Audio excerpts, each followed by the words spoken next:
Welcome to Voices of the Gascoyne, the podcast series where we delve into the remarkable stories of the pastoralists who came before us.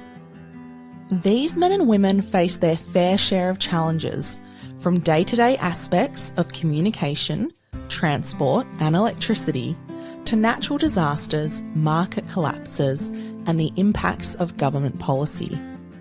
In this series, we reflect on their journeys and capture insights that can only be gained from having made it to the other side. You'll hear stories of their unacknowledged resilience. For them, it was simply life, but for us, it serves as both inspiration and a chance to learn for the future. Voices of the Gascoyne is a Gascoyne Catchments Group project made possible through support from FRRR's Helping Regional Communities Prepare for Drought initiative, funded by the Australian Government's Future Drought Fund.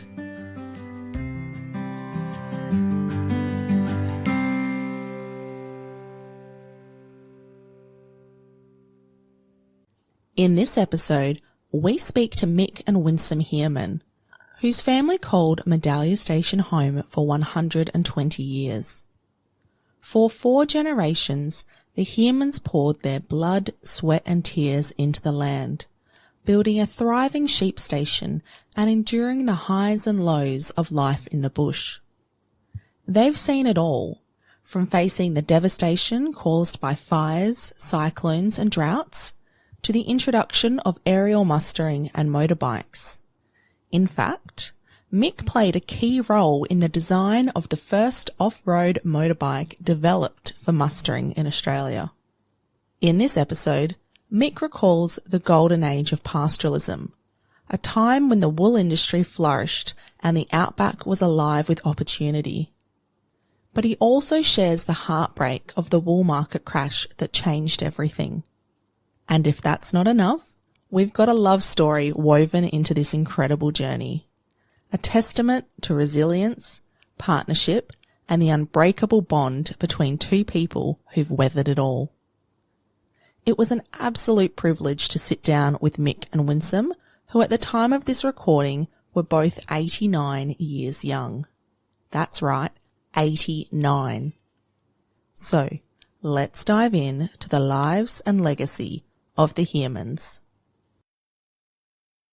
Medallia Pastoral Company was a 460,000-acre undeveloped sheep station, which was a government lease, which included the northern end of the Kennedy Ranges, 210 kilometres northeast of Carnarvon. It was then virgin land, with no improvements whatsoever. The property was first taken up by a fellow called Maitland Brown, who had a small number of sheep that he took up there with him, which were the first sheep, I believe, to go up onto the station or into that area. And they were shepherded by Aboriginals and watered on the pools in the river because there was just no infrastructure whatsoever. Maitland Brown sold Medallia to a group of shareholders led by Alec Forrest, and they traded as a Manila River squatting company with a man called Banfield as manager.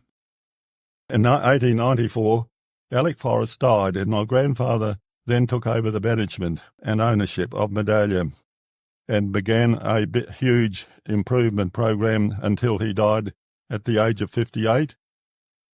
The interesting bit there was that he had an Aboriginal, and he was called Tommy Dodd. He was his right-hand man for years and years. He also taught me how to muster sheep, and he was a fantastic fellow. The police used to use him as a black tracker, as they called him in those days, and he was a very, very loyal Aboriginal. He was over 100, we guessed, over 100 years old when he died. My grandfather died in 1930, and my father took over then as owner-manager of Medallia and continued the improvement and development plan until the station became fully improved, and that was about 1950, and at that time it was capable of carrying 20,000 sheep. And that's about the history of the station. It's quite an incredible history, and it's so great that you have that knowledge. Well, it's just hard to sort of go back that far, but it's treasured memories. Speaking of treasured memories, what are your earliest memories as a child growing up on Medallia Station? You were born in 1934? Yes, childhood memories. First of my memories was I could remember seeing my father. He was very busy, and he was carting food stored in tins, and he was taking the food out into the ranges and storing it in caves. And I used to go out with him, and he'd take me out, and not that I was any use to help because I was too young, but I can remember watching him loading these tins of food that were stored in steel drums into the caves. And these caves were in the Kennedy Ranges, and the idea of that was because the problems with the war, people were just terrified that the Japs were going to, or the Japanese were going to come, and if that was the case, all the women and the kids would go out into the ranges and live, and to get away from the Japanese. Now, that was something that I can always remember. And there is still food stored in drums out there at this particular time, which is all, bits and pieces that were left there. Anyway, that was the story behind that. And then I could always remember the men were marching in certain areas, and they were training to fight the Japanese if the Japs came. And they were called the VDC, Voluntary Defence Corps, and they were going to stay behind to fight the Japs. I always remember watching them marching up and down, and it was, even at that age, I could feel how important it was to be in a situation where the scare was huge, and that was my early memories, really, of what I remember. How did all of this preparation for a potential invasion affect the day-to-day running of the station? Well, there's not a lot you could do as far as the training of the VDC or the men to fight the Japs. That they used to have these meetings and go through the rigmarole if they had to use the tool as that they might have to fight them. So. No, it didn't worry us much. It was sort of, we had always had plenty of labour in those days, and running of the station wasn't affected at all.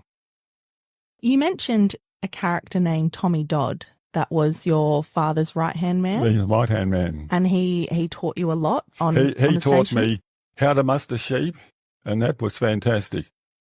He could muster sheep, he could track sheep even if it was raining. And he stayed with DJ all his rest of his life. We reckon that when he died, I can't remember what year he died, but he died, and he would have been over 100 years old as a guess. And he was one of the finest Aboriginals that I ever saw. And as I say, in those days, a lot of people used to sort of wander around and get lost. And the police, as I say, used to use him as a black tracker. That's what they called him. But he could track anything. A brilliant man.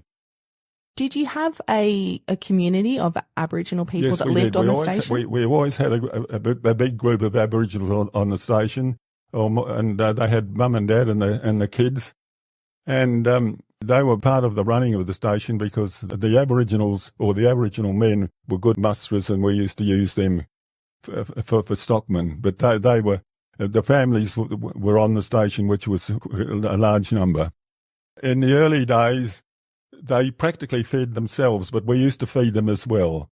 And the ones that used to work for us, we used to clothe them. Yes, we did, and do a lot of the feeding. But they used to go hunting, and they used to like, their own food, such as kangaroos and whatever. Yeah, but we did look after the ones that were working for us. Did you get to spend much time with the Aboriginal children on the station, or was it quite separate? Yes, we did. Yeah, we did. And we used to go out and play with the kids, and we used to go hunting with the kids. And we used to cut bardies out of trees, and used to call them juddabardies, and we'd cut these bardies out of the trees, and we'd cook them in the ashes, and we'd eat them, and they were very juicy. And, is that like one of the grubs? Well, they were bardy grubs, yeah, that's what they used to be. But the Aboriginal kids were more or less our friends, and we used to have a lot to do with them. Now, the corroborees, every so often, and this is going back, in the early 40s, the tribes would come onto the station and they'd have this huge corroboree. And a corroboree is a sort of a ceremony that they used to worship. And that consisted of a big fire in the middle of wherever. And the women would sit around the fire, and they would use boomerangs, and they would sing and they would clap. And the men used to dance around the women in a circle, and they used to dress up with their ochre, which was out of crushed rock, I think it was, and paint themselves up and put feathers on, feathers on their head, and that was their uniform, and they would sort of dance around the women on the outside. And the last one I had was in 1942, and as I say, I was 8 years old, and I was asked by a tribal elder if I would dance with them. Anyway, I did, and I could remember it well. All I had to do was to sort of be with them as they were circling around the fire, and I always remember that. And and it's supposed to be a great honour to be asked by the Aboriginal to join the corroboree. And I always remember that, which was, in those days, it was just something that I'm quite proud of. Now, it was not long after that you would have gone off to boarding school in Perth. I understand you were more of a sportsman than a scholar. Not a scholar, no, very average. I was very proud to represent Scotch in athletics, shooting, rowing, and football, I think it was. What were your plans after school? Did you want to go back to the station, or did the bright lights of being down in the city kind of appeal to you? I loved the bush. What I wanted to do was to go back to the station, which I did, and be part of it. And I more or less was really, I suppose, a jackaroo in one. I was under the auspices of my father, and he more or less taught me the running of the station. And I just wanted to stay there and become part of the station because I loved their life.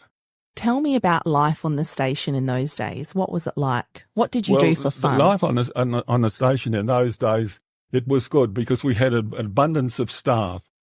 In those days, we had a cook, an overseer, a millman, a yardman, and the staff situation was good. Communication was a little bit difficult. It was in those days. It was pedal radio. What did you do for fun way out in the bush? When we left school, I have a sister, and I still have a sister, Jan. When we both left school, we used to race horses, or race a horse, which was always fun. We used to go to race meetings or country race meetings and race horses. That was always something we enjoyed, and won a few races and lost a few as well. The other thing we had in those days was a 16mm projector, and that was fantastic. We used to tie in with a library in Perth, MGM, Metro Goldwyn Mayer, and they would send up a film that we wanted, which was more or less current in Perth, 6 months or so. And every fortnight or once a month we used to have these film nights, and every now and again we'd have a cowboy film, and all the staff thought the films were just great, especially the Aboriginals. They used to come up and watch it, and they could never really work out the cowboy films because they reckon that, the horses used to gallop for days and days and days and never get tired or never raise a sweat, and they couldn't understand that. But they loved the films, and it was a great part of our entertainment. And then we used to sort of go to race meetings and that sort of thing. No, that the entertainment was it was good. Would it just be the people on the station attending the film nights, or would people come from neighbouring? No, people would come, and we used to sort of invite people if they wanted to. So it was open for anybody that wanted to have a look. But all the staff, they were always there. And then people would come if they wanted to. And how would you invite people? Would you have to use the pedal radio? We had a landline, and the landline consisted of a telephone service between the stations, which was just a wire. And that wire was our telephone that we used to talk to our neighbours. There was 8 of us on the line, and we would talk to each other on the landline, which was an ordinary common telephone. Would it be difficult to try and catch someone on the other end to answer the phone, because you wouldn't have had voicemail in those days? No. So did you have to try and work out when somebody would be near a phone on the other end to answer? What we used to have, it was a ring system. Like Medallia had 3 short rings. If we heard 3 short rings, it meant that someone was ringing Medallia. And the other stations had a short ring and a long ring, and that was, the whole thing was governed by the rings that used to come through on the landline, which indicated who was ringing us. Now that line actually was built into the coaxial cable, which the coaxial cable was the telephone line that ran from Perth to Onslow. That, I think, that went in I can't remember what year, but in the earlier days. But that used to go into the coaxial cable, and then they had an exchange service in Carnarvon. You could ring and talk to Perth, but you had to ring on your landline to Carnarvon, and the exchange then would put you through to Perth and whatever. And if you were friendly with the exchange girl, she'd give you a bit of extra time, because you always had a time lag to talk on the line once you got onto the coaxial. So it all worked reasonably well, and we used to sort of maintain our section of line from station to station. But that worked pretty well. Wow. So back in those days, it wasn't just about maintaining your own fences and waters and the roads. You were responsible for maintaining your own phone line as well. Exactly. So Medallia and Wannergy, which was our next door neighbour, 30 miles, as an example, we had to look after that line. And from Wannergy to the next station, they had to look after their section of the line until it went into the coaxial cable, and then the PMG used to look after the coaxial. But we had to look after our telephone line to go as it got into the coaxial. Can you tell me what it was like on the station in those days in terms of how the station work was undertaken and what that looked like? When would you do certain activities and who would be doing them? In the early days, they used to have a windmill man. Now, we had, I think, 40 windmills, and those windmills, they all had to be maintained. Now, we had a windmill man that used to do that, but that was in the early days. And the owners, you used to go out and check the mills yourself, but we had a mill man that if they went bung, he'd go out and fix them. And mustering time, we used to run about 20,000 sheep in those early days. In those early days, so you'd start mustering in May, always in May in the winter, because it was a good time to muster. And we used to shear always on the 1st of May. And we used to have a mustering crew of mostly Aboriginals and whites mixed in with them. They would start mustering at least 2 months before shearing, and they'd muster all the sheep. They'd start from the outside. There were 20 paddocks, and each paddock used to have about 1,000 sheep. And we'd shear the sheep in May, which we used to take about 4 weeks or 3 or 4 weeks to shear, and then take them all the way back into the paddocks again. But in those days, you had stacks of staff. There was always plenty of staff to muster. There was plenty of staff to not only muster, but they'd take them back to the shearing shed, from the shearing shed to the paddocks. So there was always the staff. The situation was always good. All the windmills you had, that sounds like quite a lot of them, and quite a lot of paddocks as well.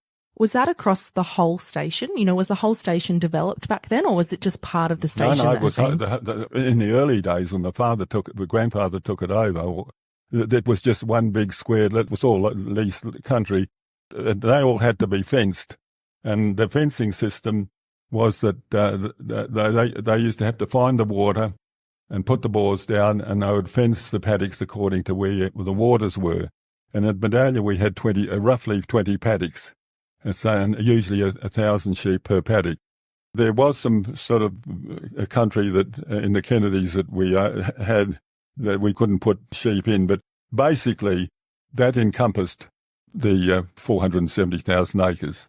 And was all of that mustering on horseback? In those days, all horseback. Horseback. And there would have been no two-way radio. So did you get lonely when you were out mustering? Because you would have been, all the riders would have been spread out, but you couldn't really talk to each other. In those days, no, you couldn't. But, I mean, it was done by stockmen in those days. And there was white stockmen that used to go in, used to muster with the Aboriginals. But they used to go into a paddock with 6 or 7 musterers, and they would position themselves and they would muster through the paddocks and get whatever they could find.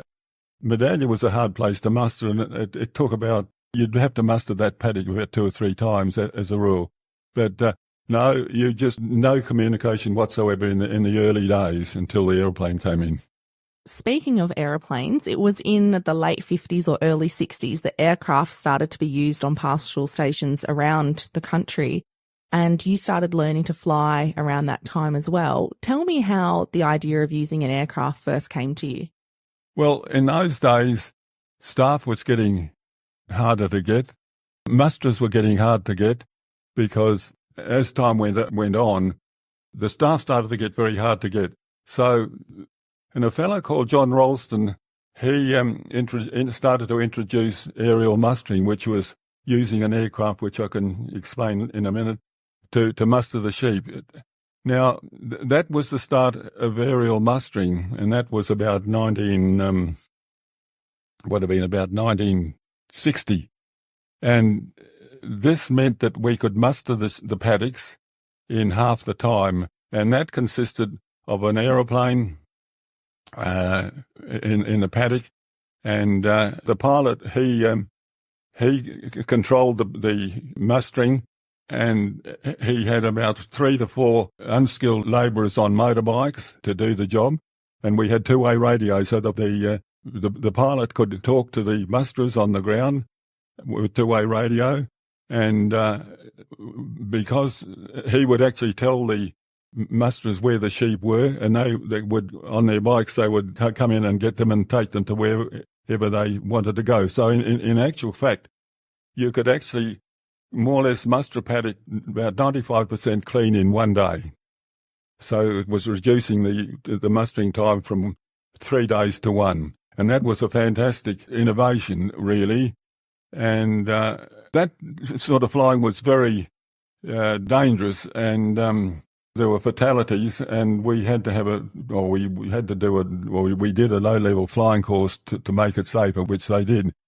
With the motorbikes and the aeroplane, you could reduce your staff, and it was very efficient. That was one of the greatest things that ever happened. Now, the introduction of aircraft would have been quite a modern thing in that time, and very different to how the stock work had been done traditionally. Were the older generations, like your father, were they supportive of using aircraft? No. In my day, I've always wanted to learn to fly. My father hated aeroplanes. He just hated aeroplanes. And when I said that I wanted to learn to fly and aerial muster, he said, that'll never happen. And he said, if you want to learn to fly or want an aeroplane, you'll have to go and find another job. And I thought, Anyhow, eventually I won, and he gave in, and we bought our first aeroplane in 1960, I think it was.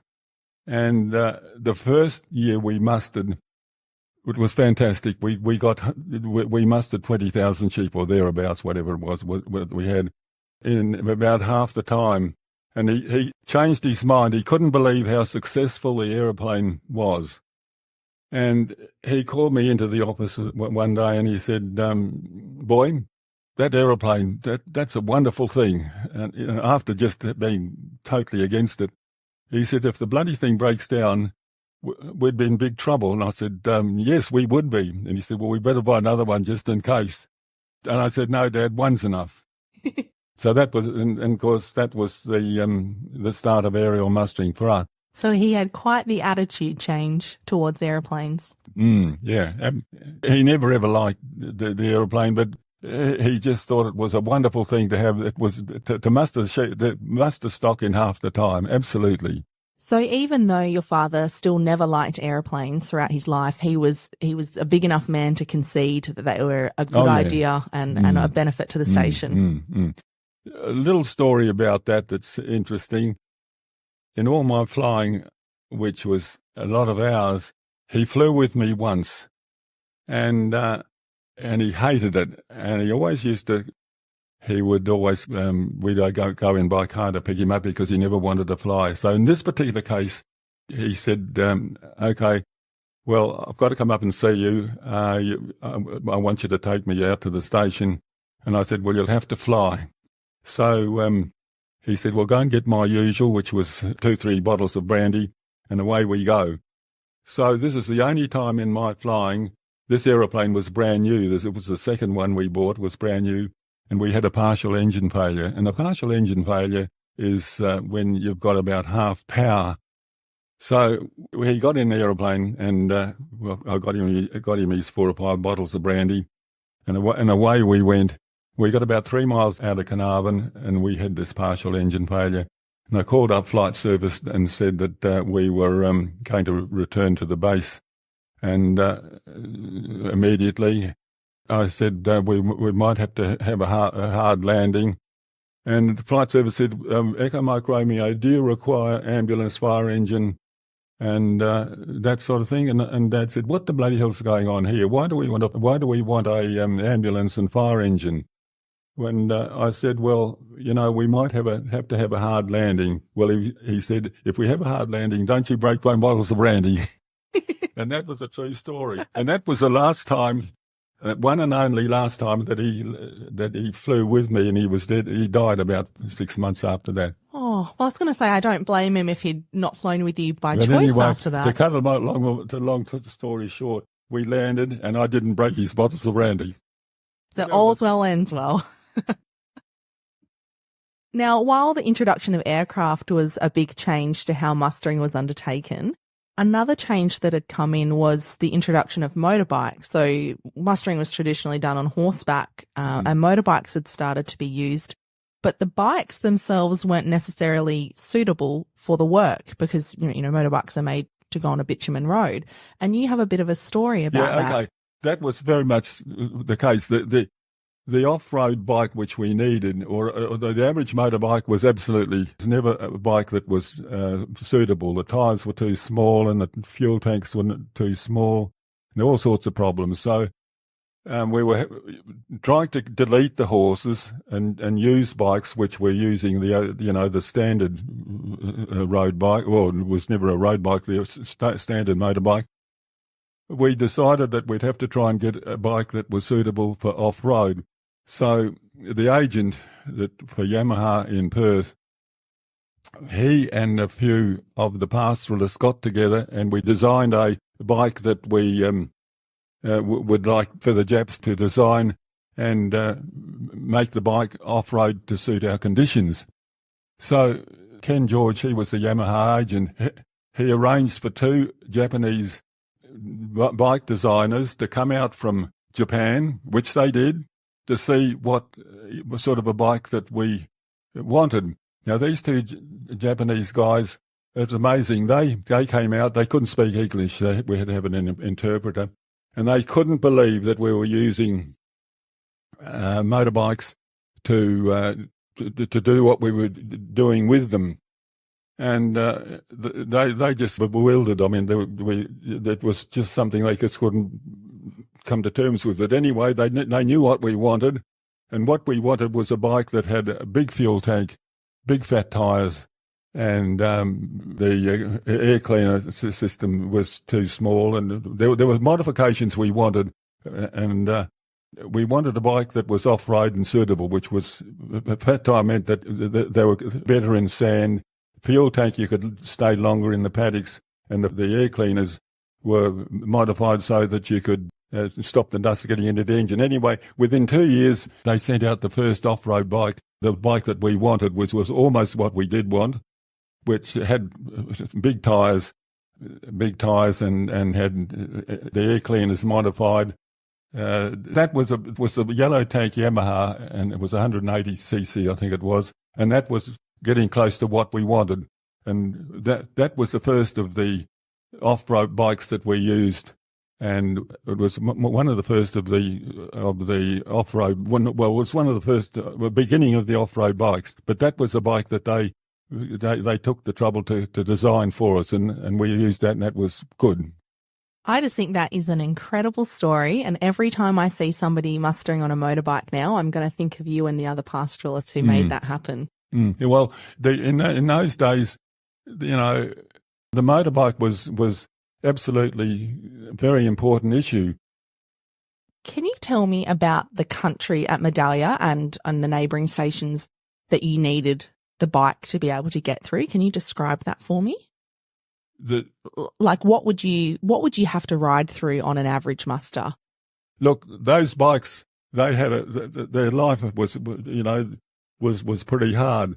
On Medallia, they had to ride them in the rivers, and that was sandy, very difficult. That's why you wanted a fat tyre. And in the hilly country, there's lots and lots of creeks, and you had creeks to cross and that sort of thing. That was rough and hard to ride bikes. And on an average, it was, I mean, you couldn't get anything. The only part that you couldn't use bikes was in the Kennedys because it was just too rough. But you could with an off-road bike, you could handle the average creek, handle the average river, and your bikes in those days, as I say, became suited for that type of work. And it was, they didn't last long. The bikes didn't last long because once you got a big mob of sheep, you had to drive those sheep somewhere where you're out of the paddock, and the bikes used to get hot, and that's what used to wear them out with the oil getting hot, and that had to keep repairing them every couple of years or thereabouts. What was your preference, Mick? Did you prefer riding a horse or riding a motorbike? Oh, look, I hated horses. I liked my father, hated them. Really? Yeah, never liked horses, but we raced them, but only because my sister was a great horsewoman, but no, I'd sooner ride a motorbike every time. There you go.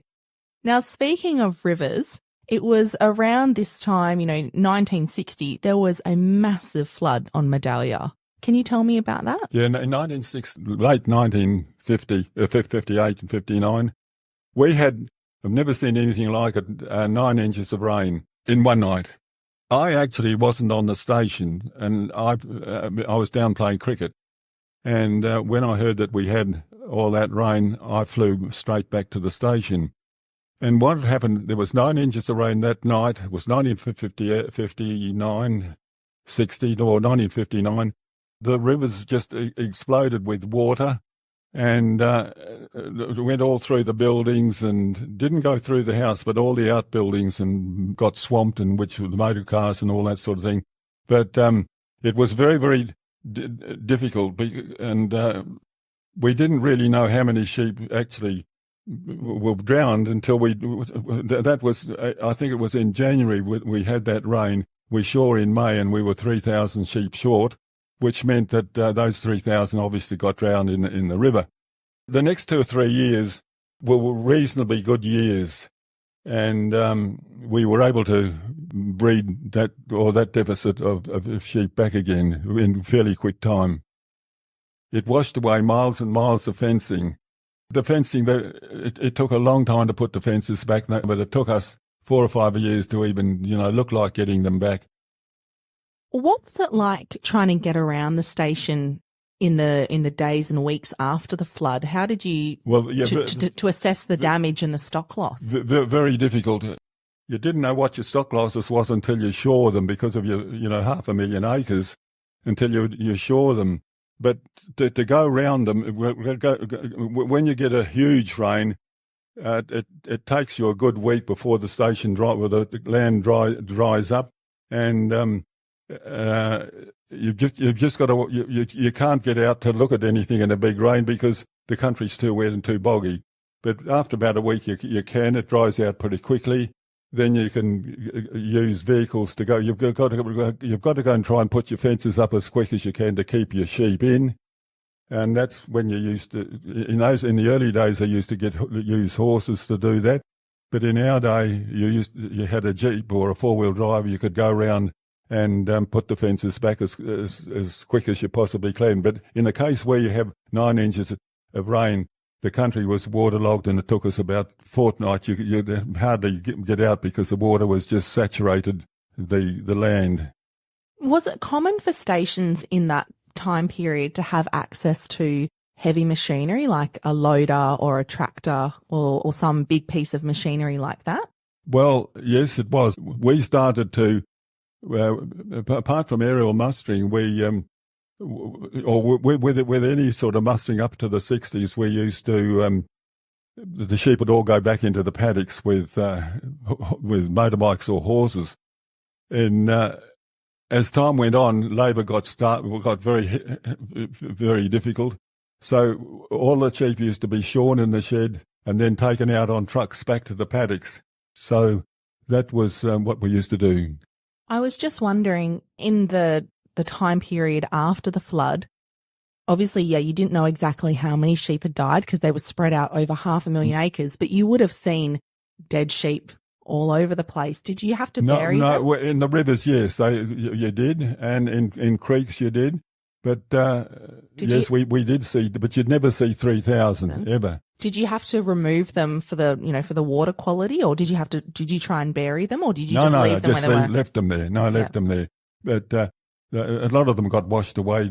All sorts of things got washed down to down the river, and with drums of fuel and all that sort of thing. But you never ever saw 3,000 dead sheep. It was just because your numbers were 3,000 short. They obviously went somewhere. And it's a funny thing, floods and droughts. Droughts, yes, you used to see a lot of dead sheep, but floods, which was we only had one in my time, as I say, you never saw them. They were just washed away and disappeared. Did that mean you had, I guess, a bit of a delayed reaction to the flood? So if you didn't know for 5 or 6 months how many sheep you'd lost, at the time of the flood, you might think, okay, this isn't good. But it's not until like 5 months later you go, oh, this is how many we actually lost. How did you feel when you'd realised that's how many you'd lost?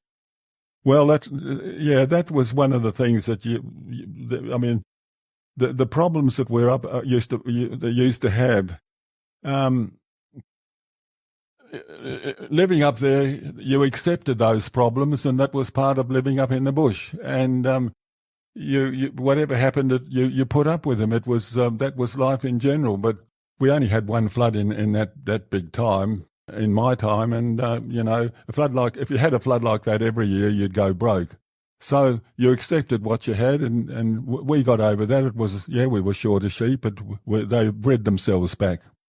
Now, as if a flood wasn't enough, that year was quite busy for you because there was another disaster on the station. There was a massive fire. So we've gone from one extreme to the other. Too much water to you really need some water in the next situation. Tell me about the big fire.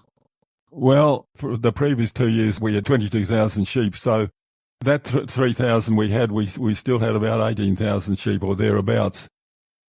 The shearers used to come down from the Kimberleys, and they'd come to Medallia and shear, and then they'd go somewhere else. In May in 1961, the shearers were on the way down, and we pulled into Medallia, and there was no shed at all. It was all burnt to the ground. And it was a cigarette butt, no doubt about that. Anyway, 2 days before shearing, they were repairing the catching pens, and overnight the shed burnt to the ground. It was a cigarette butt, we know that. Now, we didn't know that till next morning. I was on my way in with 6,000 sheep to shear, and one of the Aboriginals said, Mick, no use going any further, no shed. And the shed overnight just burnt to the ground. We went out there to next morning, or my dad did, and I was bringing the sheep in, and the whole thing was just flat. Everything was burnt to the ground. Now, that was a huge problem. As I say, we had 18,000 sheep to shear, or not quite that, but just about that. And what were we going to do? And my father was never, ever a flappable sort of a fellow, and he was still the boss then, or he was just retiring. And, you know, a lot of he was more or less, he had the final say up until then. And he said, well, Mick, you know, yeah, a bit of a problem. You know, I mean, we had 6,000 sheep in there, and what are we going to do? We had more to come. He said, well, I'll ring up the next door neighbour and see whether they will share them up there. And I thought, God, that's just unbelievable. How the hell are we going to get them up there? And he said, well, I'll just ring the neighbour up. And the neighbour was a fellow called Dick Mead, hell of a nice fellow. That was Williambury, 30 miles to the east. And Dad rang him up and said he wants can we take sheep up to Williambury to shear them? And Dick said, yeah, we weren't shearing, so go for it. So we split the mob. Dad said, well, what you've got to do is to take we'll take half to Williambury, which is 30 miles to the east, and to Wannerjee, which was 30 miles to the west. Start on the Williambury ones first, take half up there. He said, go and get, you know, some good musterers, in which there were some good musterers around still in those days. So I went in town and I got 4 Aboriginals that I knew well. They were really top stockmen, and they were on horses. And when they were sort of dying out, these were old guys, and I on a motorbike, we took half those sheep and we took them up to Williambury. Those 4, we had about 8,000 or 9,000 sheep, or 8,500 sheep. And he said, away you go with them. Don't lose them, because if you lose them, don't lose them, because I'll count them. So we took them, and it took us 4 days to get them up to Williambury. The yards weren't big enough, so at night we'd have to ride around them to keep them, you know, from escaping.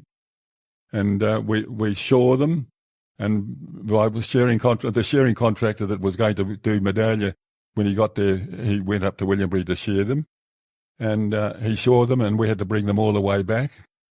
And when we got them up there, my father counted them, and I think we'd picked up about 2 or 3. Fantastic. And anyway, as I say, we had to bring them back, put them back in their paddocks. And then we had to do the same with the other half to Wannerjee, which was 30 miles to the west of us. And that's the way we did it. And we had to share them there, and which we did, and bring them back again. But that was, and you know, there were no dramas. It was a huge job. You'd never do it today in a million years. You just couldn't do it. But that was one of the biggest problems that we had. It was huge. And as I say, we had to build a new shed, of course, which we did. But that's what happened there, and that was a big drama. It was just something that, you know, and as I say, it was caused through a cigarette butt. That must have been a very frustrating time for you, because as you've explained previously, it takes a long time to muster these sheep to come in for shearing. And then just to go to take half of them to one neighbour, that's 4 days to get there, probably 4 days to get home. Yeah. So there's more than a week. And then you've got to do it with the other half of the mob. So you've lost a lot of time. How did you have any moments where you got quite cross with anyone? Well, first of all, I thought, no. I remember it very, very vividly. I always remember one of the Aboriginals that I had with me was a bloke called Bob Williams, one of the Aboriginals we got. And when we started off with those sheep to go to Williambury, they started to spread.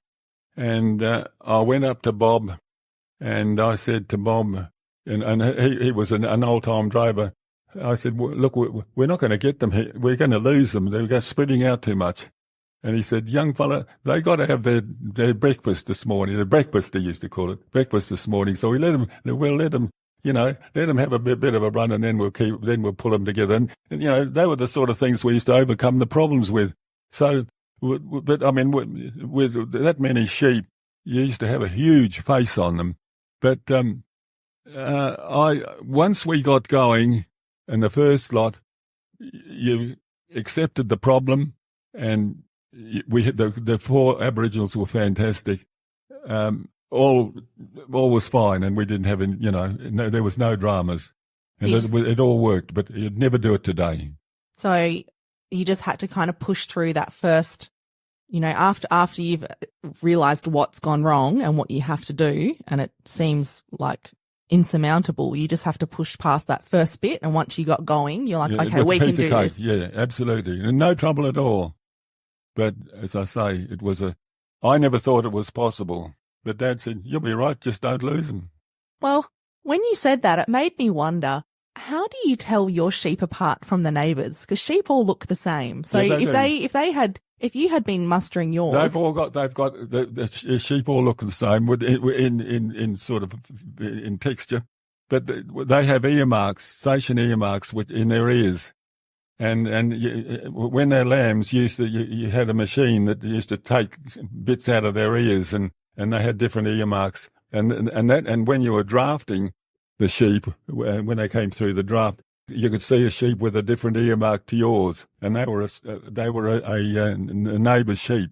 But all your sheep we had a swallow on the tip of the ear. Williambury had something else, but it was, as I say, you could tell the difference whose sheep they were because of the earmark. I mean, the sheep looked the same unless you had a meat sheep or something like that, which we certainly didn't have. Yeah. So it was lucky that you didn't come across any of the Williambury sheep while you were mustering to their wool shed, because what if they got all mixed up? That was one of our big problems. So we used to have a motor car going out every morning out in front to keep them away. Otherwise, we would have boxed them up. No, we had a vehicle that was out in front. That must have been a high pressure situation for the person in that motor car to, they've got to stop them from boxing up. The sheep, it's easy to get, to make them run. It's just a matter of getting it in front and just keeping the area void of sheep. And hoping they don't see their friends at a distance and try and run. I think, as I say, we've had 2 strangers. I think that was all. No, that wasn't a problem. Now that is a big 12 months for you, to go from a flood to a fire. That's a lot you would have had so much work to catch up on with fencing and rebuilding the wool shed. Yeah. But the labour setup was bad enough then, but from there on, it was getting worse and worse and worse to the extent of, look, one of the biggest disasters when wool, which we'll get to that, but one of the biggest disasters was the demise of wool. But we would never, ever have, if the wool industry with the labour more or less dried up to nothing, we would never have run sheep up there with the labour situation as well. There's just no labour there at all. You just can't get skilled labour or any labour. It's a real problem. I mean, there's never really a good time to have a flood or a fire, but it sounds like this was a particularly bad time because in the history of the station, it was when you had the least amount of staff. Mm-hmm. Yeah, just to make it more difficult. So. Aside from fires and floods, so these were, I guess, emergencies on the station itself, there were also some emergencies that happened to people, as naturally, accidents happen, especially in a remote environment, and it can be quite dangerous at times. I understand you had a fairly close call. What happened was, I was carting fuel in our semi-trailer from Carnarvon to the station, and I got a flat tyre, so I fixed that, and I was pumping it up. And as I was pumping it up, the split ring flew off, and it hit me across the top of the head there, and it sent me flying for about 3 or 4 feet, and I was seriously ill, and I was rushed into Carnarvon, and the doctor said, we'll have to send him straight to Perth, but I'll sew him up first. So I thought, all right.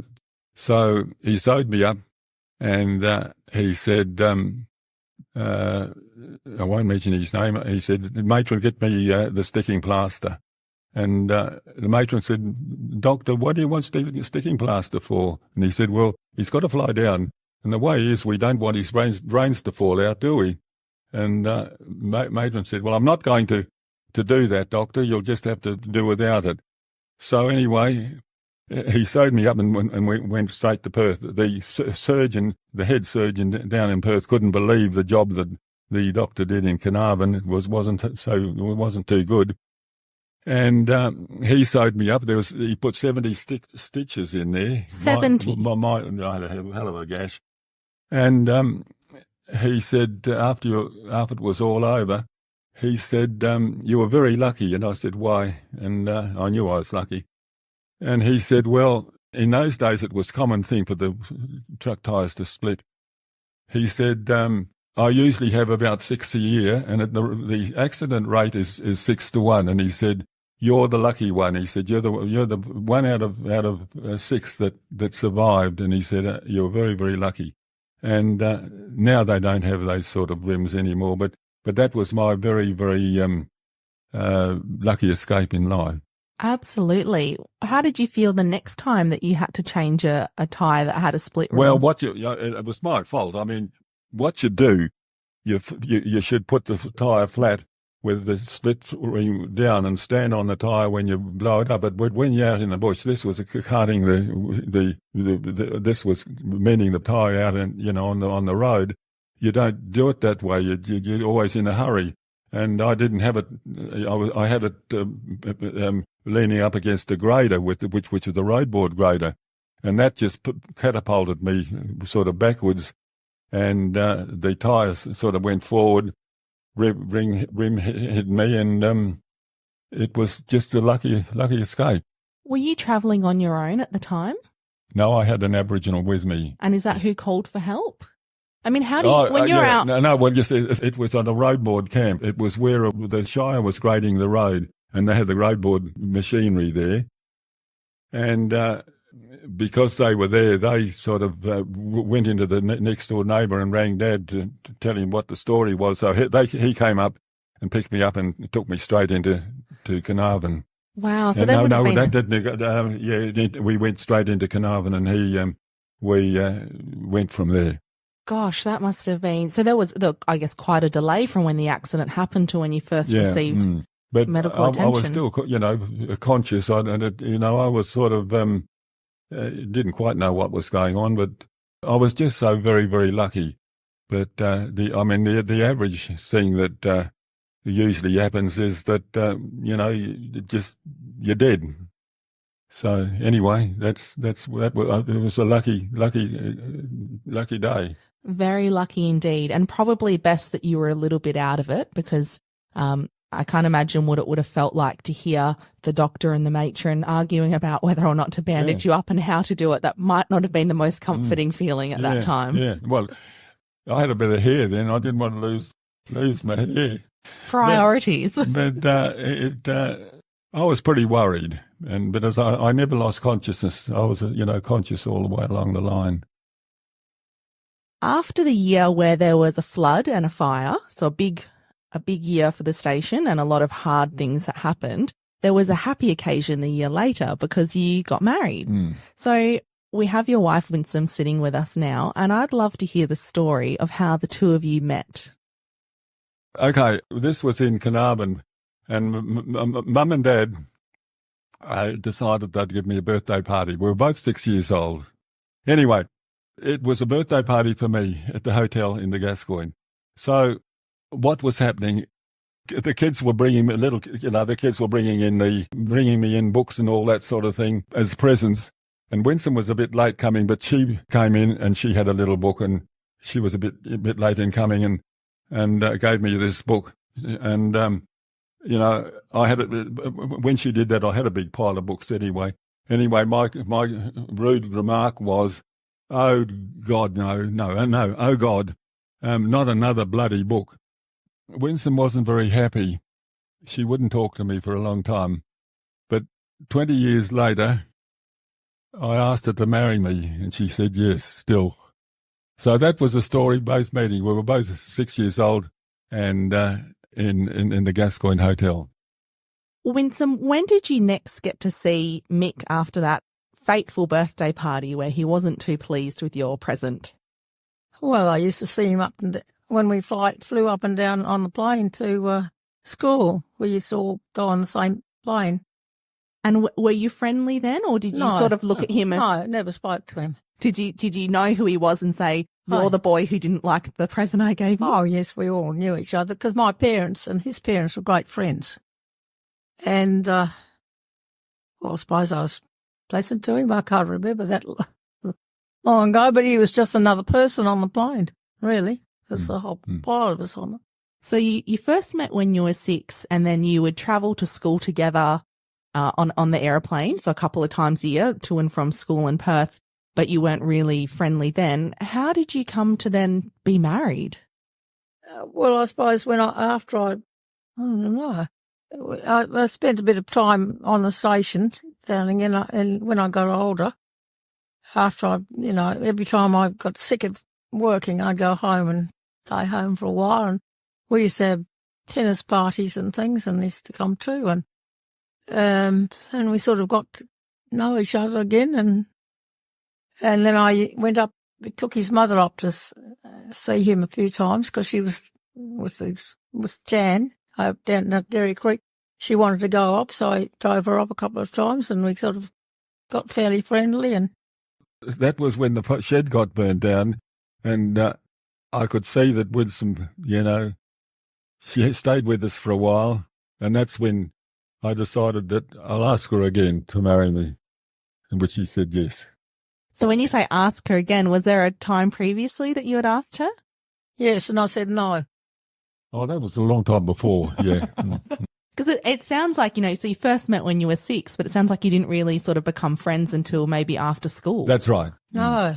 So you sort of always kind of knew who each other were, but you weren't really friends. Exactly. And then you sort of just would see each other at these social occasions, like playing tennis at Durawarra Station. That's it. And is that where you grew up, Winsome, on Durawarra? Yes, I spent my last few years there. Well, we used to go to down in Perth, we used to go to the cricket, and there's Norwest Murchison, and there was quite a few social things in Perth that we all used to go to, and we got to know each other. And you took me out a couple of times, I think, and I don't know. So were you officially dating at the time of the proposal? No. No, not really. No. You were just good friends. It was the fire that started this, and staying at Medallia, we stayed together for about 3-4 days, and I could see that she'd be handy to have as a good wife. No, we really got together. I went up a couple of times and stayed there, and sort of got together. Mick, this was around the time where staff was getting pretty thin on the ground and harder to get. So did you see Winsome and go, she's worth 5 good men? Oh, absolutely. Yeah, exactly. No doubt about that. I could see that. That's what I could see. You didn't want to miss out this time. A handy station girl and a nurse as well. Only a mother class nurse, but I'd grown up on a station ever since I was born, and so I knew all about what you did on a station, and I spent a bit of time after school helping Dad, and then I went away and worked, and I came back and spent a bit more time on our station with Mum and Dad, and I spent a bit of time up and down. When I got sick of working, I used to go home. And also, I'm guessing Mick, saw you with your nursing skills as well, and thought, well, I'm probably going to have another accident at some point, so at least I've got someone closer to stitch me up this time. Well, yeah, I guess so. But cooking was I always knew she was a good cook. Woman of many talents. Winsome, you said that after school you stayed on the station and helped your father out for a while, and then in between your nursing jobs you would come home and work on the station. What were your roles? Did you get to go out mustering, or was that more in the homestead? I used to ride and muster and help Dad. And I also helped him with the books when I was home. I used to do that for him, and I don't know. I just used to help around the place, but I didn't spend a lot of time at home. I was working. I worked all over West Australia, really. I worked on farms and I had a great time. I had lots of boyfriends, and I didn't want to settle down. No. And she was a good midwife. Tell her about the midwife. Oh, yes, that's right. I understand you have delivered a few babies in precarious situations. Oh, I delivered one Aboriginal child.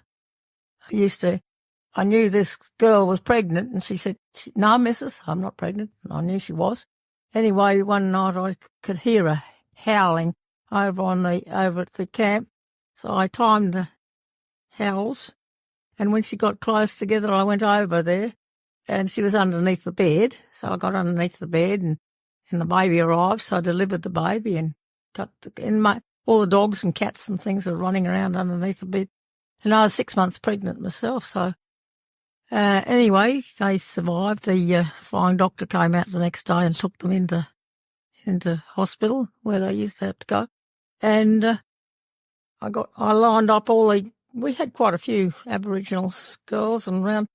I said, if anybody does that to me, you look out. And they said, well, you better get going, missus, because you might do it yourself. So that was my big midwife thing. Was that the first baby that you had delivered? Yeah. I guess you didn't know any different. If I was going to say it would be quite different to deliver one under a bed, but I guess you didn't know any different. Well, I knew how to deliver them. And so she wouldn't come out, so I had to get under. Does it make it a lot harder to be, I mean, you don't have a lot of space under a bed. No, she just dropped it out and I just took it and cut its cord and then I handed it off to one of the other Aboriginal ladies that were there, and she went and washed it and looked after it. Wow, that is incredible. And so what was your favourite thing? Like, what did you want to do on the station? You know, I'm just wondering, because I know back in, say the 50s and 60s, that I know there were some women that were able to go mustering and work out on the station, but there were also some women that had very traditional roles in the homestead. Did you enjoy going out mustering and that side of station life? Oh, yes. Yes, well, I had staff in those days. The Aboriginal women, I used to have some helping in the house, and I had a cook and a yardman when I first went to Medallia. And I used to go out mustering. I used to love mustering because I used to do it at, home before. And when the kids got older, we all used to go out. I hope this isn't an ignorant question, but was it common for women to be going out mustering in those days, or were lots of women doing it, or was it still quite traditional that women would be sort of, in the house? Oh, I think quite a few of my neighbours, they all get out. We were sick. We didn't want to stay in the house. We all wanted to be out. And I know my next door neighbours used to go out mustering. And was that all on horseback, or did you get on the motorbikes as well? No, I never rode a motorbike. I was also on a horse.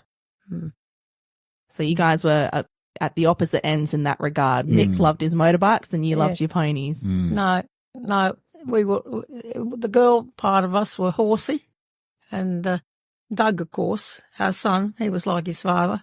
He hated horses. He had a motorbike. When it came time to start a family of your own, you mentioned that when you delivered that baby under the bed, you were 6 months pregnant yourself. What would happen in those days? Would you have your children on the station, or would you travel into town? No, I had mine all in Perth. Okay. And how soon before, at what point in your pregnancy would you travel down to Perth? Oh, I think we had to be down about a month before. I came down, I stayed with Mum and Dad. They were tried in Perth by then. And stayed there, and of course Mick wasn't there. He was never there. And Mum and Dad used to take me to the hospital.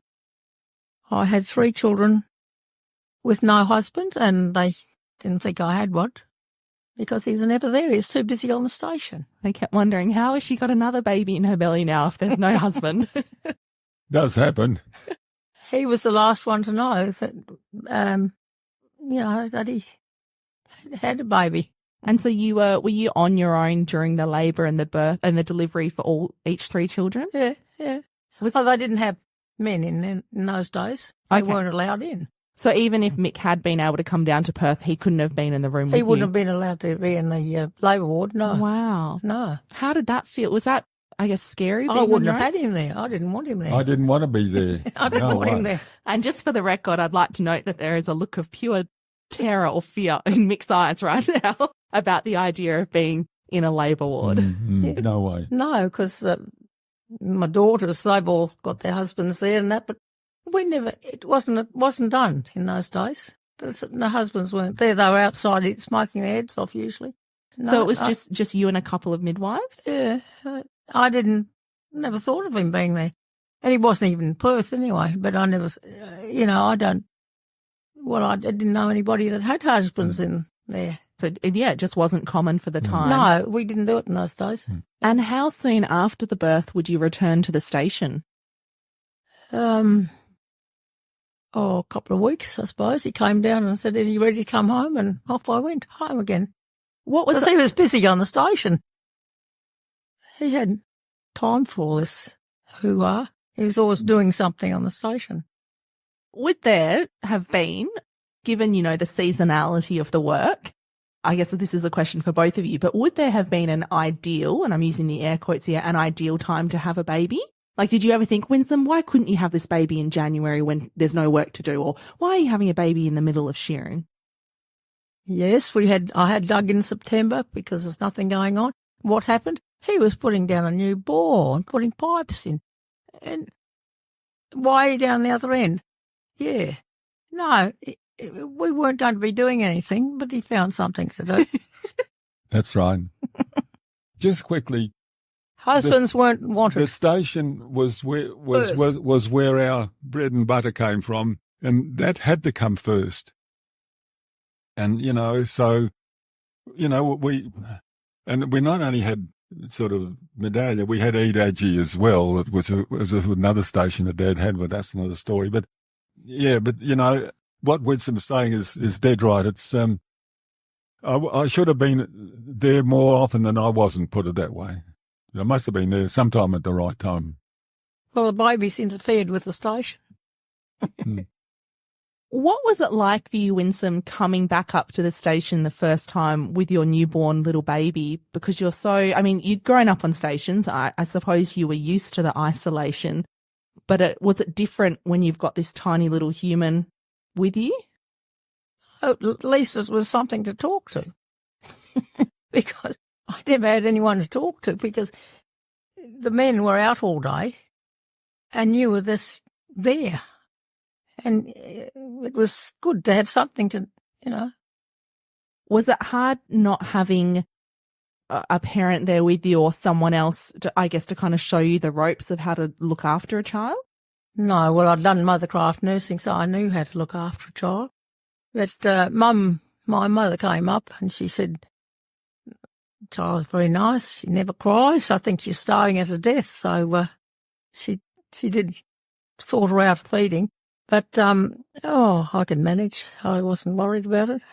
Well, if you had needed help and what you just mentioned has made me wonder, it's quite common these days that women need extra support. There'll be a child health nurse that will come and visit a few weeks after birth and just kind of show them how to breastfeed and help them fix problems like that. If you had needed help with something, did you just have to call your mum and ask her to come help you, or was there a nurse that would come out and visit?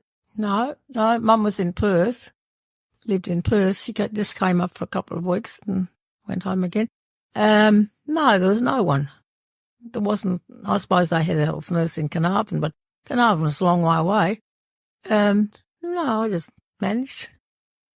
But Cindy, I didn't have much trouble with Cindy. With Angela, the second one, she got quite sick. It was in the middle of shearing, and I said to Mick, I think she needs to go to hospital. So we said to his father, Mick's got to take me to hospital. I couldn't get the flying doctor because I had Cindy also to take. And he said, "Oh, well, can't you wait until the end of shearing to go?" And I said, "No, to go now." So we went in and she had bronchitis and they gave her penicillin. And, of course, she had an allergy to it and she was really quite sick. So I went and stayed with a friend on another station for a couple of weeks until she got better, until shearing finished, and I took her home. But otherwise we didn't have any. That was the only really trouble I had. How important was it to be able to go and stay with that friend on a station and to be, to know your neighbours and to be able to go and stay with someone if you needed to? Oh, it was good. She was a great friend of mine and a relative of Mick's. And she came in and she said, "Come on, you're going to come and stay with me for a while," which was good because Angela could get better and, I didn't have the worry. And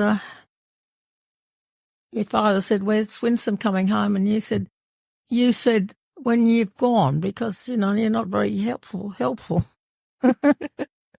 So even though you're quite isolated and, the nearest people are living, I think your neighbours were about 50 kilometres either side, you still were able to have support, I guess, but it all came down to, I guess, knowing your neighbours and having those relationships with them. Oh, well, this friend was south of Carnarvon. She was a long way away. She used to live next door to where I used to come from. So you were even further away. Yeah. But Mick had the plane then, so he came down and picked us up eventually, because we used to fly everywhere in the plane because it was much quicker. But the flying doctor is marvellous. But like you couldn't, you can only take one person. You couldn't take another baby in a cot. And you couldn't think to leave Cindy behind with Mick and her grandfather during sharing. There was nobody to leave her. Yeah. No. You would have come back and she might have been Sean. She was only, there was only not quite 2 years between them. And she was only a baby still. And anyway, yeah, we all survived.